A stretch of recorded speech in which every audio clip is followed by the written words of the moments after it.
السلام علیکم۔ سن 1939 میں دنیاوی پہلی جنگ عظیم کے زخموں سے پوری طرح سنبھی بھی نہ تھی کہ ایک نیا طوفان امنڈ آیا۔ یورپ کا ماحول بے چین اور قوم پرستی کی لہروں سے بھرا ہوا تھا۔ جرمنی جو پہلی جنگ کے بعد معاشی تباہی، بے رونقی اور بے عزتی کا شکار ہوا تھا، اپنی کھوئی ہوئی عظمت دوبارہ حاصل کرنے کے خواب دیکھ رہا تھا۔ اسی ماحول میں ایڈولف ہٹلر جیسے شخص کو طاقت ملی جس نے قوم کو یقین دلایا کہ جرمنی کو دنیا کی سب سے بڑی طاقت بنانا اس کا مقدر ہے۔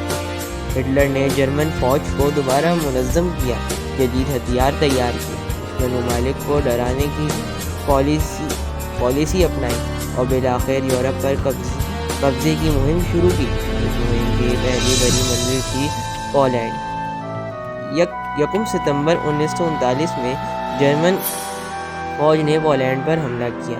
یہ حملہ بجلی کی سی تیز سے ہوا جیسے بعد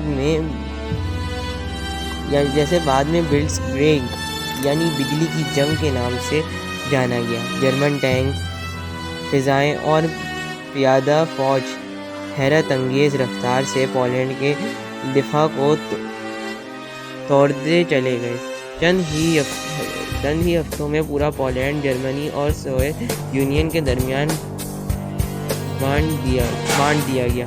اس حملے نے برطانیہ اور فرانس کو مجبور کیا کہ وہ جرمنی کے خلاف جنگ کا اعلان کریں، اور یوں دوسری جنگ عظیم باقاعدہ شروع ہو گئی۔ ابتدائی مہینوں میں یورپ میں عجیب سا سناٹا تھا۔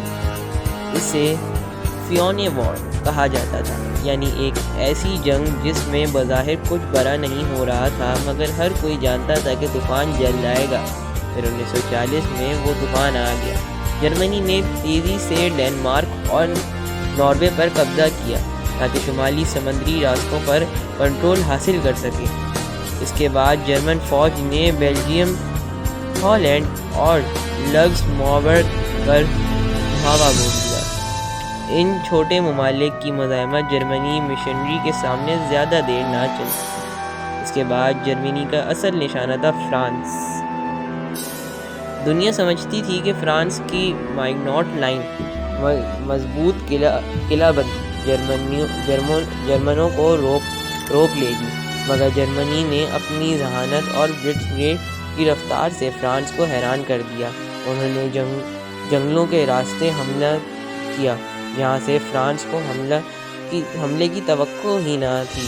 دیکھتے ہی دیکھتے پیرس خالی کرایا جانے لگا اور فرانس نے ہتھیار ڈال دیے۔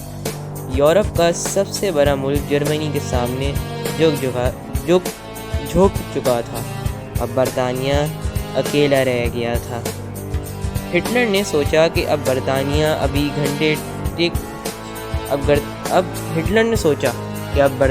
بھی گھٹنے ٹیک دے گا، مگر ایسا نہ ہوا۔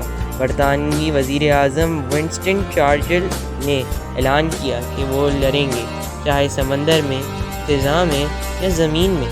اسی دوران جنگ نے ایک نئے محاذ کا رخ اختیار کیا، فضا کے اسے بیٹل آف بریٹن کہا جاتا ہے۔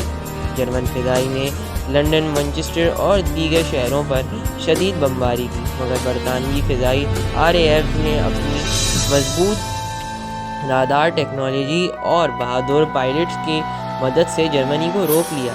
یہ جنگ پہلی بار شکست تھی جس نے ہٹلر کے غرور کو ٹھیس پہنچائی۔ ادھر جرمنی نے اپنی توجہ مشرق کی طرف موڑی۔ اس نے سوویت یونین سے ایک نہ حملہ کرنے کا معاہدہ کیا تھا، مگر ہٹلر کو دنیا پر قبضہ کرنے کا جنون معاہدوں سے زیادہ طاقتور تھا۔ 1941 میں جرمنی نے اچانک سوویت یونین پر حملہ کر دیا۔ شروع میں جرمن فوج نے حیران کن پیش قدمی کی۔ روسی شہر لینن گراڈ کا محاصرہ کیا گیا، کیف اور دیگر شہروں پر قبضہ ہوا، اور جرمن فوج ماسکو کے دروازوں تک پہنچی، مگر سردیوں نے صورتحال بدل دی۔ روس کی سخت ٹھنڈ، برف، کیچڑ اور وسیع فاصلے جرمنی کے لیے جان لیوا ثابت ہوئے۔ مسلسل جنگ، تھکن اور سامان کی قلت نے جرمن فوج کی رفتار سست کر دی۔ سوویت یونین نے اپنی پوری قوت مجہز کی کی اور جرمن فوج کو پیچھے دھکیلنا شروع کیا۔ یہ وہ لمحہ تھا جب جرمنی کے ناقابل شکست جھنڈی پہلی بار ڈگمگائی۔ ادھر دنیا کی دوسری طرف ایک اور آندھی اٹھ رہی تھی۔ جاپان ایشیا میں اپنی سلطنت بڑھانے میں مصروف تھا۔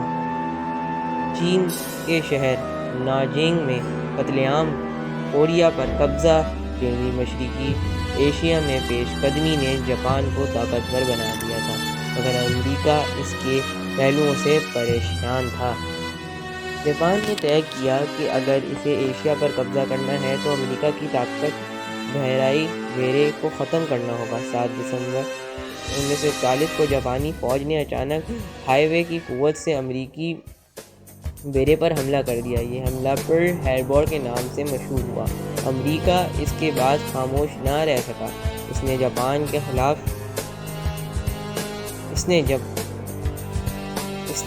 کے خلاف جنگ کا اعلان کیا اور ساتھ ہی جرمنی اور اٹلی نے بھی امریکہ کے خلاف جنگ کا اعلان کر دیا۔ اب جنگ عالمی ہو چکی تھی۔ افریقہ میں بھی جنگ جاری تھی، جہاں مشہور جرمن کمانڈر آروین رومیل، جسے ڈیزرٹ فاکس کہا جاتا تھا، برطانوی فوج کے سامنے ڈٹا ہوا تھا۔ لیبیا اور مصر کے ریگستانوں میں ایک کے بعد ایک لڑائیاں ہوئیں، جیسے العلمین کی جنگ، جس میں بالآخر برطانیہ نے رومیل کے پیش قدمی روک دی۔ افریقہ میں شکست کے بعد جرمنی کا ایک اور محاذ کمزور ہو گیا۔ 1942 اور 1943 کے دوران جنگ کی سمت بدلنے لگی۔ سوویت یونین میں اسٹالن گراڈ کی جنگ نے جرمنی کی کمر توڑ دی۔ یہ جنگ دنیا کی سب سے خونریز لڑائیوں میں سے ایک تھی۔ پورا شہر کھنڈر بن گیا، لاکھوں فوجی مارے گئے، مگر آخرکار جرمن چھٹی فوج نے ہتھیار ڈال دیے۔ یہی لمحہ تھا جب دنیا سمجھ گئی کہ ہٹلر کی پیش قدمی رک چکی ہے۔ بالآخر حل میں امریکہ نے ایک جزیرے پر قبضہ کرنے کی حکمت عملی اپنائی۔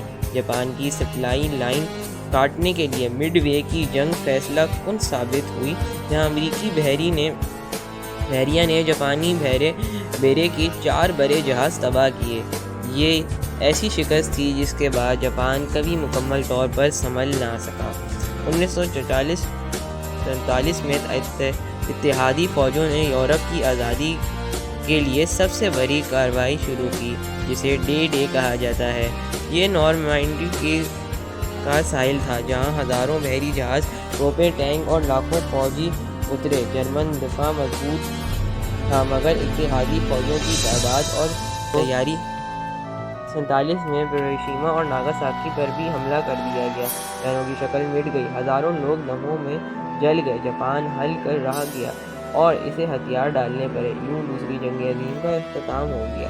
جنگ کے بعد دنیا نے دیکھا کہ یہ صرف ملکوں کی جنگ نہ تھی، بلکہ انسانیت کا امتحان تھی۔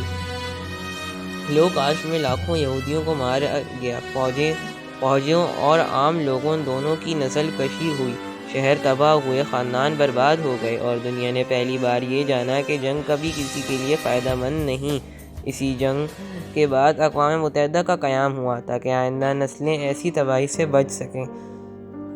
دوسری جنگ عظیم کی کہانی صرف ہتھیاروں، ٹینکوں اور جہازوں کی کہانی نہیں، یہ انسانوں کی فیصلوں، غلطیوں، بہادریوں اور کمزوریوں اور حماقتوں کی کہانی ہے۔ یہ کہانی بتاتی ہے کہ طاقت کا غرور ملکوں کو اندھا کر دیتا ہے، مگر عوام کی خواہش ہمیشہ امن ہی ہوتی ہے۔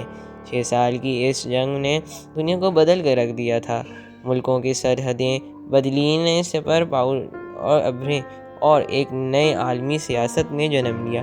آج بھی دنیا کے اکثر تنازعات اس جنگ کے اثرات کی نشاندہی کرتے ہیں۔ یہ جنگ ختم ضرور ہوئی، مگر اس کے اثرات آج بھی انسانیت کے ذہن اور تاریخ پر نقش ہیں۔ شکریہ۔